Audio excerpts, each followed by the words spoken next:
Très chers téléspectateurs de notre chaîne YouTube bien dénommée Fondation Katakoupière, FKP en cycle TV. Nous voici aujourd'hui au rendez-vous en fait pour répondre à vos préoccupations différentes. Notamment, vous nous avez posé des questions de partout, depuis le Lubumbashi, depuis Kinshasa, depuis les différents coins qui font la province, en fait l'étendue de la République démocratique du Congo. Nous demandons de vous faire voir comment est l'évolution des travaux d'anti-érosives, surtout du ravin, en sexe situé dans le village de Boyan. Nous sommes dans le groupement de Benetchimungu, territoire de Miabi, secteur de Kagangaï. Raison pour laquelle cette équipe médiatique s'est démenée pour arriver sur les lieux des travaux et en fait à contacter celui qui est chargé, celui le mieux placé pour nous expliquer comment est-ce que ces travaux évoluent. Raison pour laquelle nous sommes face à face avec l'ingénieur Benjamin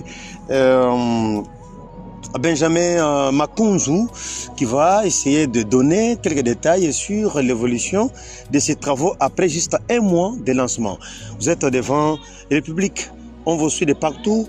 Ingénieur Benjamin, bonjour. Bonjour, monsieur Pierre Ntumba. Nous vous croyons être en bonne santé. Exactement. Nous, c'est la Fondation Katakoupière, comme je l'ai dit, et vous souhaitons bienvenue dans notre émission. Merci. Ingénieur Benjamin, la population locale, non seulement locale, la population congolaise a besoin de voir l'évolution de ces travaux et aussi s'assurer de la continuité de ces travaux. Alors, comment est l'évolution de ces travaux anti-érosifs du sexe ravin ici à Boya? En tout cas, merci pour la question. Je pense qu'avant de venir ici, proche de notre bureau administratif, vous avez vu les engins en train de faire le mouvement, les rotations. Donc, pour dire que les travaux évoluent très bien. Les travaux évoluent très bien. Est-ce que parmi les engins que vous avez, est-ce que tous les engins que vous avez répondent-ils convenablement? Parce que des fois, il y en a qui disent non, voilà, telle pelle, telle machine, tel modèle ne fonctionne pas convenablement. Il fallait d'abord faire un devis à la hiérarchie, surtout au patron, juste pour répondre favorablement et afin que les travaux puissent se répandre. Alors, vous qui êtes ici présent depuis belle lurette, est-ce que les engins que vous avez répondent-ils convenablement? Oui. Je reviens une fois de plus à la question pour que vous précisiez à la population, monsieur ingénieur Ben. Ouais, bon, je pense que, comme je vous ai dit tantôt, avant de venir ici, vous êtes en train de voir les camions Ben faire les rotations normalement. Donc, pour dire que nous sommes en train de relier des points. Donc, la carrière qui nous alimente, qui nous approvisionne avec le remblai. Donc, il y a les camions Ben qui fait la rotation, les rotations normalement. Au niveau de la carrière, nous avons des engins. Et puis, sur place ici aussi au chantier, nous avons des engins qui continuent à fonctionner normalement. Une petite question avant l'avant-dernière. Le coupe car, si ceux qui nous suivent peuvent les connaître dès aujourd'hui, en RDC, les bureaux administratifs au niveau national, si vous avez les adresses, là vous pouvez donner après. Et combien en fait d'ouvrages déjà réalisés par cette société si bien dénommée Kupka? Bon, merci pour la question. Notre direction générale à Kinshasa, nous avons une extension ici au Kasaï oriental à Mbujimayi. Et par rapport à des ouvrages réalisés, je pense qu'il y en a beaucoup. Mais je dirais d'abord ce qui est aux environs, jusqu'à côté de nous ici. Là où on est sur place ici, nous sommes en train de traiter l'érosion. Non loin de là, on est sur le territoire de Miabi. Nous sommes en train de construire un centre d'alphabétisation. Et puis sur place à Mboujima également, nous sommes en train de faire aussi la même chose. Bref, on a exécuté pas mal d'ouvrages sur l'étendue nationale. Monsieur l'ingénieur Ben Makunzu, est-ce que pourriez-vous en fait nous dire en toute quiétude, celui qui vous finance pour parvenir à cette exécution sans faille et surtout l'exécution première, je le dirais comme ça parce que c'est la toute première fois que Kakangaï a affaire à cette société qu'on appelle Krupka qui vous finance, parce qu'il y en a qui disent c'est député tel, pour dissiper à ces malentendus, à ces mauvaises rumeurs. Vous étant l'orienteur de ces travaux, qui finance cette exécution en fait d'anti-érosifs? Bon, moi, je pense qu'avant de venir ici, on a placé notre panneau de signalisation. Je pense que si on essaie un peu de lire là-bas, on va voir. On a bien signifié l'entreprise exécutant et puis à côté, on a bien précisé notre client qui est BCECO. BCECO signifie Bureau Central de Coordination. Or, BCECO, c'est un organisme sous tutelle qui travaille avec l'État, donc qui est financé par l'État. Par l'État.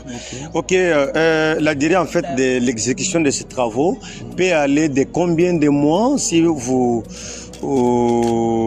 estimez par rapport aussi à la grandeur du ravin que vous êtes en train de remblayer et aussi par rapport à la main d'œuvre que vous avez. Est-ce que vous estimez que les travaux peuvent-ils vous prendre combien en fait de mois si vous pouvez les confirmer devant le public? Bon, déjà, d'une manière contractuelle, le projet avait prévu 300 jours hormis intempéries. C'est-à-dire que si on n'aura pas des intempéries, comme nous sommes en train de le constater, il y a pluie qui tombe d'un moment à l'autre. Exactement. Donc, le projet a été prévu pour 300 jours sans intempéries. Donc, c'est un peu ça. Voilà le message que nous sommes arrivés à la fin complètement. Le message que vous pouvez lancer à la population locale bénéficiaire de ces travaux d'anti-érosifs du sexe ravin et ici à Boya. Un message parce qu'il y en a qui voient d'un œil regardant, il y en a qui disent comment est-ce que des groupes K dans un mois, je ne suis pas en fait en eux, mais qu'est-ce que vous pouvez leur donner comme un message promettant par rapport à ces travaux? Déjà, comme je l'ai dit au début, je dois réaffirmer cette phrase-là. Je remercie infiniment la population du territoire de Miabi, plus précisément de Boya, là où on est. Je pense que ce qu'on leur demande, c'est le soutien, de nous soutenir. Parce que si nous met à l'écart, on ne serait pas en mesure de réaliser cet ouvrage ici. Voilà, c'est comme qui dirait en langue vous voulez dire ça? Exactement. Et puis, on va leur dire ceci. Et les travaux que nous réalisons, nous sommes du domaine. Ce n'est pas la première fois qu'on puisse le faire ici à Boya. On l'a déjà fait partout ailleurs. De nous faire confiance. Et si ils nous accompagnent, moi je suis sûr et certain qu'on va amener les projets jusqu'à la fin. Très chers téléspectateurs, bien entendu, comme je l'ai dit, dès l'entame, nous voici complètement arrivés à la fin de notre émission avec l'ingénieur Benjamin Makunzu, qui est chargé de l'exécution des travaux du remblayage du sexe ravin dans le village de Boya. Nous sommes dans le secteur de Kanga et territoire de Miabi. Tout ça, c'est juste pour ne pas louper d'actualité et vous faire comprendre du jour le jour l'évolution de ces dernières. Merci à vous une fois de plus d'avoir été de nôtre. Merci de vous avoir abonné. Abonnez-vous massivement. Vous êtes de partout, je l'ai dit ici, dans les différents coins qui font l'étendue de la République démocratique du Congo. Très prochainement, nous serons de retour pour la suite et surtout, cette fois-ci, ça sera dans le marché moderne. Hein. On va essayer de recevoir également, comme nous avons dit que le groupe K exécute des travaux, voilà. Et exécute ici, il y a le marché moderne de Chimbombo, y compris les ravins. Voilà, ça a été avant-coup. Faites-nous confiance. Si vous avez n'importe quelle activité, en bas, le numéro c'est mentionné là-bas, vous nous contactez à n'importe quel moment. Nous sommes disponibles pour pouvoir vous répondre favorablement. Merci une fois de plus. Ensemble, nous pouvons.